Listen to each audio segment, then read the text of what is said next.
Umani ng iba't ibang reaksyon online ang isang kumakalat na art card mula sa Facebook page na Mindanao Pulse PH na naglalaman umano ng pahayag hinggil sa continuity sa 2028 at sa umano'y posisyon ni Ilocos Norte Repener Sandro Marcos sa pagpapatuloy ng mga programa ng kasalukuyang administrasyon. Gayunman, pinabulaanan ng ilang netizens at supporters ang naturang post, iginiit na walang opisyal na pahayag ang kongresista na tumutukoy sa nasabing issue.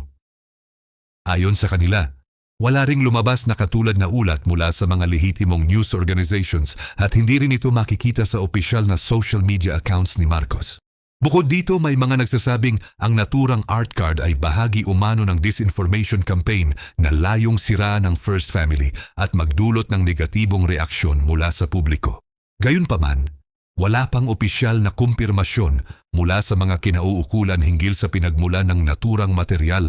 Sa gitna ng insidente, muling pinaalalahanan ng publiko na maging mapanuri sa mga impormasyong nakikita online, lalo na sa mga usaping may kinalaman sa politika at nalalapit na halalan sa 2028.